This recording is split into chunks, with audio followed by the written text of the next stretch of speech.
গাজীপুরে টঙ্গীর বিশ্ব ইজতেমা ময়দানে মাওলানা সাদ ও জোবায়ের পন্থীদের মধ্যে ব্যাপক সংঘর্ষের ঘটনা ঘটেছে। এতে দুজন মুসল্লি নিহত এবং বহু মুসল্লি আহত হয়েছেন। আজ বুধবার ভোরে ইজতেমা ময়দানের বিদেশি নিবাসের ছাউনিতে এই ঘটনা ঘটে।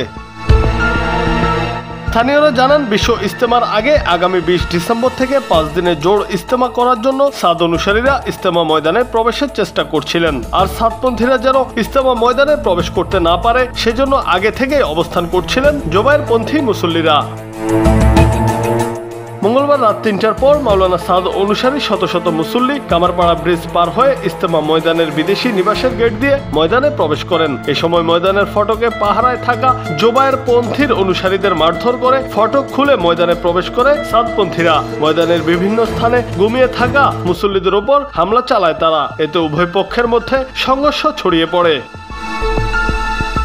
মাওলানা জোবায়েরের অনুসারী মিডিয়া সমন্বয়ক হাবিবুল্লাহ রায়হান জানান, বুধবার স্বরাষ্ট্র উপদেষ্টা বেলা 12টায় তাদের সাথে গুরুত্বপূর্ণ মিটিং করার কথা এবং সুন্দর একটি সিদ্ধান্ত জানানোর পরিকল্পনা করেছিলেন। হাসনাত আব্দুল্লাহ ও সার্জিস সহ কয়েকজন সমন্বয়ক রাত 2:30টায় কাকরাইল মসজিদে তাদের সঙ্গে আলোচনা করছিলেন কিভাবে সমস্যার সমাধান করা যায়। একটু পরেই খবর আসে সাদপন্থীরা আশপাশ থেকে বিভিন্ন সন্ত্রাসী ভাড়া করে এবং তাদের নতুন পুরাতন সাথীদের জমা করে টঙ্গী ময়দানের ফরেন টেন্ট ভেঙে ভিতরে প্রবেশ করে। পন্থীরা কোনোভাবেই প্রশাসনিক সিদ্ধান্ত পাচ্ছে না দেখে মাঠে ইজতেমার কাজে নিয়োজিত ঘুমন্ত তাবলিগের সাথীদের উপর হামলা চালায়।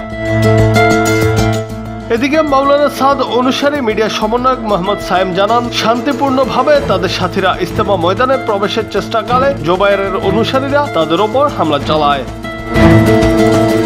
টঙ্গী পশ্চিম থানার ভারপ্রাপ্ত কর্মকর্তা ইস্কন্দার হাবিবুর রহমান জানান, ইজতেমা ময়দানে দুই পক্ষের সংঘর্ষের খবর পেয়েছি। ঘটনাস্থলে পুলিশ পাঠানো হয়েছে। পরিস্থিতি বর্তমানে স্বাভাবিক রয়েছে।